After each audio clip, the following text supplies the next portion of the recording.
This video is all about the upcoming Canon EOS R1.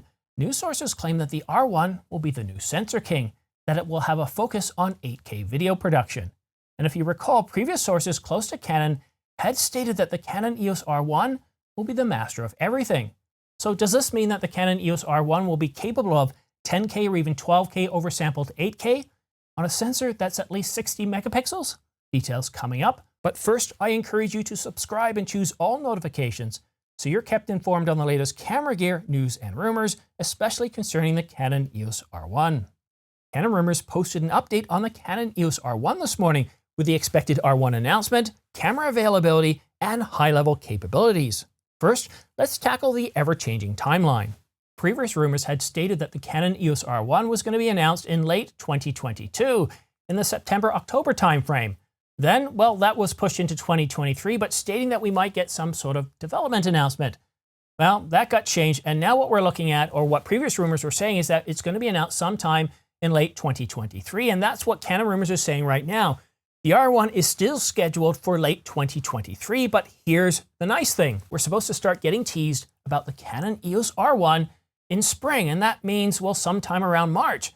So March, April, May, we'll start to get teased about the Canon EOS R1, which is about 5 months or so before the actual official announcement, which is what we saw similar to the Canon EOS R5. And what I'm really hoping, is that we'll get some leaked specifications starting around January or February. And if you remember back in January 2020, it was actually on January the 27th that Canon Rumors published a very accurate, highly detailed, 100% correct leaked specifications on the Canon EOS R5. And then we got the announcement on July the 9th. And don't be surprised if we start getting some leaked specifications right around the announcement of some of the competition's most anticipated cameras, like the Sony a7 R5. Canon Rumors also said that the Canon EOS R1, based on sources, will be the new resolution king. And what does that mean? Well, if we look at Sony, Nikon, and others, we can see them pushing right around that 60 megapixel point. And Canon Rumors believes that with Sony, Nikon, and Leica topping out at around 60 megapixels for stills, that Canon would put north of that if the reports are true. If the reports are true, and Canon Rumors does put this at a CR2, and what that means is the information they're getting is coming from known, trusted, validated sources. But right now, it's just a single source. When we see it as a CR3, that means it's coming from multiple sources. It's been validated from multiple sources. And usually at that point, Canon Rumors consider it to be fact, at least at the time of reporting. Things can always change from when a rumor comes out or a leaked specification comes out to when the camera is actually announced. So what kind of architecture, what kind of power will this camera have to be able to do 60 plus megapixels with 20 or even 30 frames per second at that huge megapixel? That's an awful lot of data that the camera has to move. The autofocus, the auto exposure, all these tools, all these capabilities working together. And I think what it's going to require is not the Digic X, but a revision of the Digic X, and most likely 2 of those processors in this camera. It's going to be powerful. It's going to move an awful lot of data, again, if what we're being told here is true. I'm just amazed at what this could potentially mean. Now, one thing I pointed out in the past, if we look at CF Express Type B cards, they're kind of maxing out right now at around 1.5 gigabytes per second.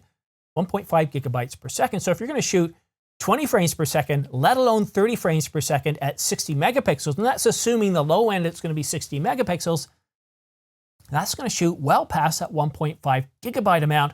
But Canon can easily deal with that by putting some sort of NVMe SSD inside the camera to act as a much faster buffer, so we can still get out an awful lot of stills. Do we need unlimited stills at that resolution? No, we definitely don't. But if we can get off a couple of seconds at a burst pretty quickly, and then have that buffer clear very quickly, that would be very powerful. And having 2 CF Express Type B card slots, 2 of them, that would be powerful. And right now, if they support GPT, that means you could put 8 terabytes inside this camera, a 4 terabyte Angelbird card in slot A, and a 4 terabyte Angelbird card in slot B. And there's always a possibility that Canon could allow something like RAID 0, giving even greater performance. So instead of 1.5 gigabytes per second, we would actually get 3 gigabytes per second. And then, of course, to offload from the camera, you could use a cable or some other means that Canon implements instead of just taking the cards out, because, well, you know, that would disrupt the whole RAID 0. You need both cards to be accessible at the same time to be able to provide that high speed. And of course, I have no doubt that this sensor will be a brand new redesigned sensor that's backside illuminated and stacked. I can't see with all this amount of data being moved that Canon wouldn't go that way, especially since they did that with the Canon EOS R3. The next big thing, Canon Rumors says that along with being a new resolution king, it will have a big focus on 8K video production, tying it in with Cinema EOS, though it won't get the C variant. That's a pretty big deal, but what does tying it to the cinema line mean, but not being a cinema camera? Well, one thing I would really love to see is some of the cinema capabilities such as waveforms and vector scopes, especially ones that are not monochromatic, that are color. So when we're looking at a very busy scene, we can actually see the subject, we can see more detail, we can understand what all those lines mean. It's kind of like looking at The Matrix. If you ever saw that movie, to us it just looked like gibberish, but they said when you stare at it long enough, it starts to make sense, and that's what a color waveform does. So for me, seeing color waveforms and vector scopes or false colors or any of that other stuff would be a huge boon for customers purchasing a Canon EOS R1, but also providing us with more dynamic range. I don't expect to see anything like 20 stops of dynamic range, but better low noise, improved dynamic range, certainly would be a boon for many of us. The Sony Alpha 1 has a 50 megapixel sensor and is able to deliver 8.6K oversampled 8K. What could Canon do with the Canon EOS R1? Well, if they go to 60 megapixels, we're looking at something like 9.6K oversampled 8K. So we could go to 10, we could even go to 12K oversampled 8K. But to get 12K oversampled 8K, we're talking of a minimum sensor resolution of 80 megapixels. That just seems absolutely ridiculous to me. But then again, I didn't think we'd see anything north of 60 megapixels, and according to what sources at Canon Rumors are telling us, that it's most likely going to be north of 60 megapixels. The ergonomics of the Canon EOS R1 are going to be unlike any other previous 1 series camera. But if you've looked at the Canon EOS R3 seriously, or if you've bought it, then you might see some resemblance to the Canon EOS R1. And that's because this source and previous sources have said that Canon is paying very close attention to the feedback and seeking out feedback from Canon EOS R3 owners. And they're also seeking feedback from previous 1 series owners. So what does that mean in terms of the ergonomics? Well, the ergonomics are probably going to approximate the R3, but we're also going to have different functions and buttons on this camera. So who knows what we'll get? Will we get that flippy screen? Well, that's really hard to say, but what we're seeing with Canon is they're putting it in every single camera. Now, a slightly larger body allows us to place more buttons on the camera, and that's certainly beneficial. But in terms of size and weight, I really do love the Canon EOS R5, but I think the Canon EOS R3 provides a better architecture, provides better thermal architectures to be able to produce what many are saying that this camera is going to be the master of everything. Now, what we know from previous 1 series and 5 series cameras is that the 1 series always has better stills capabilities when it comes to fast action and sports. It doesn't have the highest resolution.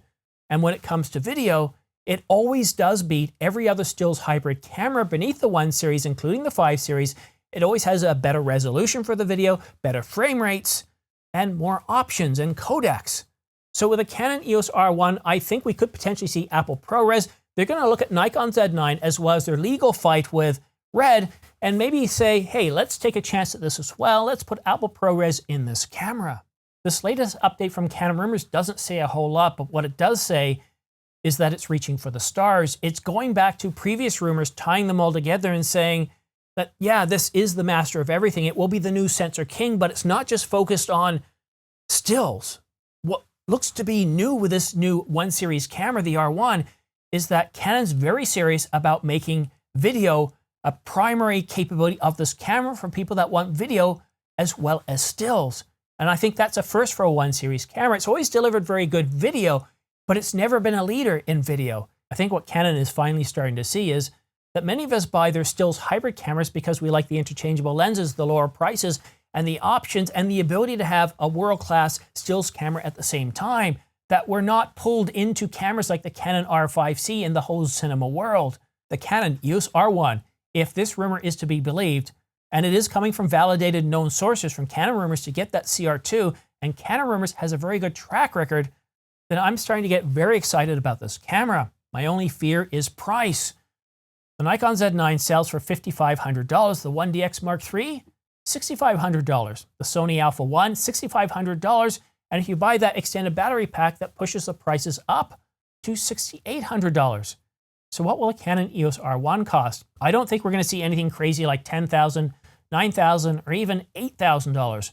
I'm still pushing for that $6,500 price point, with the highest price being $69.99. And if the Canon EOS R1 is the master of everything, if it has a focus on 8K video production, oversampled 8K video, Apple ProRes and other video capabilities such as waveforms and vector scopes, especially color waveforms, well, I'm going to be buying this camera. I have the funding in place, and I will put this higher than my Corvette because videography cameras are far more exciting to me than a sports car.